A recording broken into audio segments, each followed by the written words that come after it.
नमस्कार, जय हिंद, जय भारत। मैं प्रदीप और आप देख रहे हैं बेहतर संवाद। आपको याद होगा, उतई थाना के पुरई गांव के खार में एक जली हुई महिला की लाश मिलती है।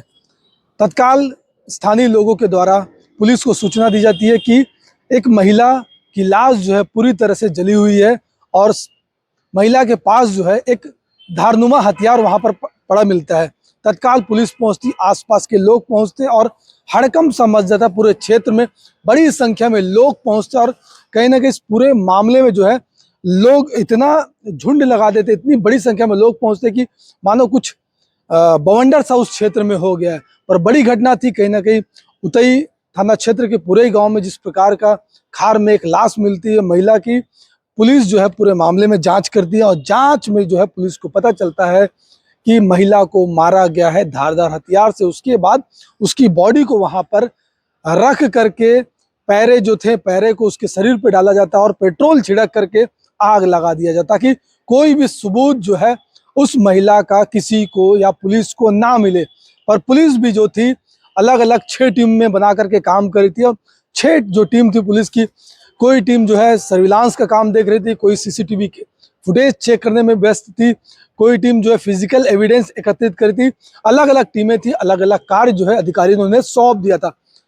तो 8 तारीख की यह घटना और 9 तारीख को एक मामला आता है कि सुपेला थाना क्षेत्र में एक युवक पहुंचता है एक महिला की गुमशुदगी का रिपोर्ट लिखाने। जैसे ही पुलिस को पता चलता है कि एक युवक आया है गुमशुदगी का रिपोर्ट लिखाने, तत्काल उस युवक को पुलिस जो है पकड़ती है और उससे पूछताछ करती है। कॉल डंप के माध्यम से भी पुलिस को कुछ इनपुट्स मिले थे और पुलिस जो है उस युवक को पकड़ती है और पूछताछ करती है। गंभीर पूछताछ, सघन पूछताछ करने के बाद आखिरकार वह युवक जो है पूरी तरह से बताता है मृतिका जो थी उसको उस युवक ने मारा था। पुलिस ने पूरे मामले में प्रेस कॉन्फ्रेंस लिया।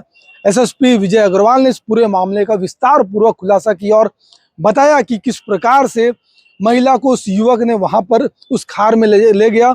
उसके बाद उस महिला के गर्दन के पीछे धारदार हथियार से वार करता है, महिला की मौत हो जाती है। फिर पैरा जो है उस पर उड़ेल दिया जाता है और पेट्रोल लगा दिया जाता ताकि किसी भी प्रकार का सबूत जो है पुलिस को ना मिले। पुलिस उस युवक को उठाती है, उसके बाद पूछताछ करती है। पूछताछ में पुलिस की माने तो वह युवक जो है पूरे मामले का खुलासा करता है और पूरा मामला जो है कबूल लेता है। उसके बाद पुलिस के एक प्रेस कॉन्फ्रेंस में एसएसपी ने बड़ा खुलासा किया, विस्तार पूर्वक पूरे मामले का खुलासा किया। और मैदान है, खेल के मैदान के साथ जो लगा हुआ नाला है और नहर है, उसके नहर के बाजू में एक अर्धजलीय अवस्था में शव प्राप्त हुआ था। और जो शव था प्रथम दृष्टया देखने से ऐसा लगा था किसी महिला का है और शव के ऊपर पैरे रखे हुए थे, पैरा जला हुआ था। शव लगभग पूरी तरह से जल चुका था और शव से लगभग 4-5 मीटर की दूरी पे एक लोहे का कत्ता पड़ा हुआ था जिससे आमतौर पे जानवरों को काटने के लिए यूज होता है, मुर्गा वगैरह काटने के लिए यूज होता है। वो कत्ता पड़ा हुआ था और दो चप्पल पड़े हुए थे और शव अदम शिनाख्त थी। सूचना मिलते ही थाना प्रभारी मौके पे पहुंचे थे महेश, और उन्होंने जानकारी सभी अधिकारियों को दी और सभी मौके पे पहुंचे थे। एफएसएल की टीम भी मौके पे पहुंची थी। पुलिस के लिए सबसे बड़ी चुनौती थी आइडेंटिटी स्टैब्लिश करना, क्योंकि ना तो चेहरा ज्ञात था और ना ही कोई ऐसा आइडेंटिफिकेशन मार्क्स मिल रहा था जिसके आधार पे महिला की आइडेंटिटी ज्ञात हो सके। इस तरह के मामलों में आइडेंटिटी क्लियर होना लगभग सफलता के लिए जरूरी होता है। तो सबसे पहले पुलिस ने अलग अलग टीमें बनाई, न सिर्फ उस स्पॉट पे बल्कि उस स्पॉट के आसपास के एरिया में जो सीसीटीवी है,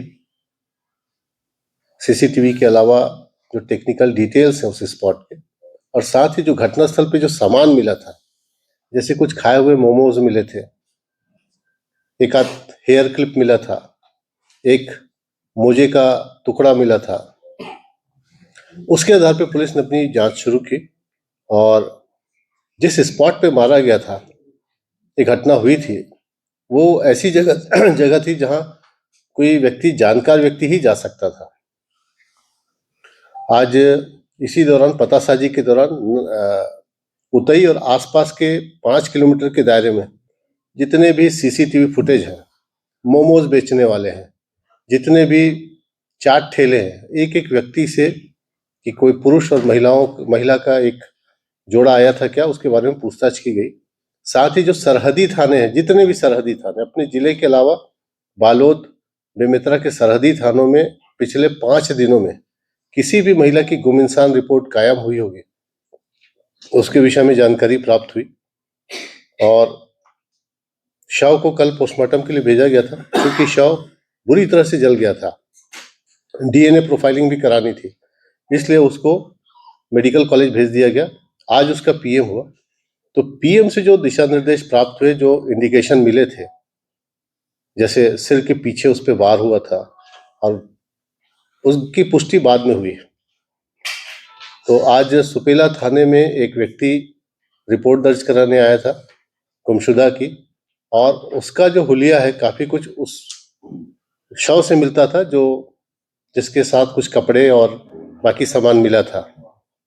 बाद में जब टेक्निकल डिटेल लिए और साथ में उस आरोपी से, जो संदेही से पूछताछ की गई, तो उसने कबूला कि वो एक कैटरिंग में काम करता है और उसी कैटरिंग में जो मृतिका उर्मिला है उससे जान पहचान हुई थी और उनके बीच जान पहचान काफी गहरी थी, मित्रता थी। तो मृतिका चाहती थी कि उससे शादी करे, परंतु ये व्यक्ति ऑलरेडी शादीशुदा था, मृतिका भी शादीशुदा थी, और इस बात को लेकर दबाव जब ज्यादा बढ़ा तो उसने ये हत्या की बात सोच डाली और उसने एक हार्डवेयर के शॉप से वो कत्ता लिया, एक पेट्रोल की पानी की बोतल में आधा लीटर पेट्रोल लिया और उसको बहला फुसला के वहां पे ले गया। बाद में उसने पहले कत्ते से वार किया सिर के पीछे हिस्से में, जब वो गिर गई तो उसके ऊपर पेट्रोल डाला, पेट्रोल डालने के बाद फिर पहरा डाला, आग लगाया और उसके बाद फिर वो वहां से फरार हो गया। मृतिका की आइडेंटिटी भी क्लियर हो गई है और साथ ही आरोपी की भी पहचान हो गई है, और इस घटना में और भी व्यक्तियों की शामिल होने की संभावना है और उसके संबंध में पूछताछ जारी है।